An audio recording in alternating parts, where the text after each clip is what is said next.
Hello students, welcome to English grammar of paradise institution. আজ তোমাদের মাধ্যমিক টেস্ট পেপার এবিটিএ 2024 এবং 25 যে পেপারটা রয়েছে তার পেজ নাম্বার 666 এর গ্রামারটা সলভ করে তোমাদের সামনে দেখাবো। চলো স্টার্ট করছি। দেখো, yoga help to improve the quality of life. জীবনের গুণমানটাকে আরো উন্নীত করতে যোগা সাহায্য করে। প্রেজেন্ট ইনডিফিনাইট টেন্সে রয়েছে। Dash says said has been said আর রিসেন্ট স্টাডি। সাম্প্রতিক একটা স্টাডি মানে গবেষণার মধ্য দিয়ে জানা গেছে। তাহলে সেজ বলে, সেজ তাহলে সেজ হবে, এখানে আমি আন্ডারলাইনটা করে দিচ্ছি। সেজ conducting by the Delhi based AIIMS. Delhi based AIIMS সেটা কন্ডাক্ট করেছিল, তাহলে কন্ডাক্টেড বাই এটা পার্টিসিপেল অ্যাডজেক্টিভ, এটা কোনো ফাইনাইট ভার্ব নয়। ওকে, তাহলে কন্ডাক্টেড। ক্লিয়ার হলো? নেক্সট ছিল তোমাদের দেখো আর্টিকেল প্রিপজিশনস।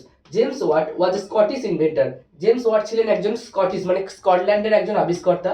হু ক্রিয়েটেড, যিনি সৃষ্টি করেছিলেন, কি সৃষ্টি করেছিলেন? The world's first efficient steam engine. প্রথম বাষ্পচালিত ইঞ্জিন তিনি তৈরি করেছিলেন। ওকে, হি লেটার ম্যানুফ্যাকচার, পরে তিনি তৈরি করেছিলেন দিস, এইগুলি কোথায়? অ্যাট, কেন অ্যাড করলাম? ইংল্যান্ডের একটা ছোট জায়গায় হচ্ছে বির্মিংহ্যাম। ওকে, সেই জন্য এটা অ্যাড করলাম। উইথ মাচ সাকসেস, অনেক সফলতার সাথে, সেজন্য উইথ করলাম। ক্লিয়ার হলো? নেক্সট ছিল তোমাদের দেখো do as directed change the voice. He put the letter in an envelope. দেখতেই পাচ্ছ হি পুটস রেখেছিল, কি রেখেছিল? দ্য লেটার, এটা হচ্ছে অবজেক্ট, তাই তো? তাহলে দ্য লেটার দিয়ে শুরু করব। দ্য লেটার, এটা পাস্ট টেন্সে রয়েছে, তাহলে ওয়াজ হেল্পিং ভার্ব আনতে হবে। তারপরে পুটের থার্ড ফর্ম কিন্তু put. The letter was put, লেটারটা রাখা হয়েছিল কোথায়? ইন অ্যান এনভেলপ, এটা লিখে দেব।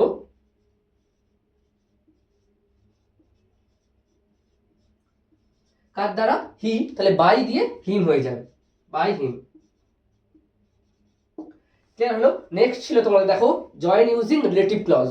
The headmaster has retired, everyone respects him. Relative clause আর অ্যাডজেক্টিভ ক্লজ সেম। তোমরা কিভাবে করবে? এভরিওয়ান রেসপেক্টস হিম, কাকে রেসপেক্ট করে? The headmaster. আমি এই সেন্টেন্সটা দিয়ে শুরু করছি। এভরিওয়ান রেসপেক্টস,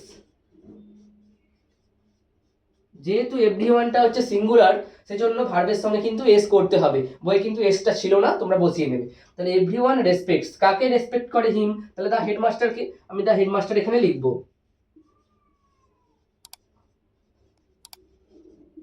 যিনি রিটায়ার করেছেন, হু হ্যাজ রিটায়ার্ড। ওকে, তাহলে কি হলো? Everyone respects the headmaster who has retired, যিনি রিটায়ার করেছেন। ওকে, এটা হচ্ছে রিলেটিভ ক্লজ হলো বা অ্যাডজেক্টিভ ক্লজ। নেক্সট ছিল তোমাদের দেখো change the mode of narration. Swami said to his father, have you written anything about our teacher Samuel. তাহলে এটা ইন্টারোগেটিভ সেন্টেন্সে রয়েছে, তাহলে সেড টু থাকলে কি করব? আস্কড, তাই তো? তাহলে স্বামী আস্কড হিজ ফাদার। এবার এখানে কনজাংশন বা জয়েনিং ওয়ার্ডটা কি হবে? ইফ বা ওয়েদার, আমরা এখানে ইফ বসাবো, ইফ। এবার হ্যাভটা বসাবো না। ইউ কাকে বোঝাচ্ছে? হিজ ফাদার, তাহলে হি। তারপরে হ্যাভের পাস্ট কি? হ্যাড। আমরা জানি রিপোর্টিং ভার্ব পাস্টে হলে রিপোর্টেড স্পিচও পাস্টে হয়। এটা প্রেজেন্ট পারফেক্টে রয়েছে তাই পাস্ট পারফেক্ট হয়ে যাবে। তাহলে he had written anything about, এখানে আওয়ার টিচার মানে কার টিচার? স্বামীর টিচার, তাহলে his teacher, about his teacher Samuel. তাহলে কি হলো? স্বামী asked his father if he had written anything about his teacher Samuel. Okay, next দেখো তোমাদের ফ্রেজাল ভার্ব ছিল রিড, এটা প্রেজেন্টে ছিল, তাহলে কি হবে? রিড থেকে দেখো গো থ্রু, তাহলে গো থ্রু লিখে দেবো আমরা। তারপরে কি ছিল? এস্টাবলিশড, দেখো পাস্ট টেন্সে রয়েছে, তাই তো? এখানে দেখো এস্টাবলিশ থেকে সেট আপ, তাহলে সেট আপ লিখবো। নেক্সট কি ছিল? সার্চিং ছিল, তাহলে সার্চিং, এটা প্রেজেন্ট কন্টিনিউয়াসে ছিল, তাহলে এখানে দেখো কি রয়েছে? লুক ফর, তাহলে কন্টিনিউয়াস হলে লুকিং ফর।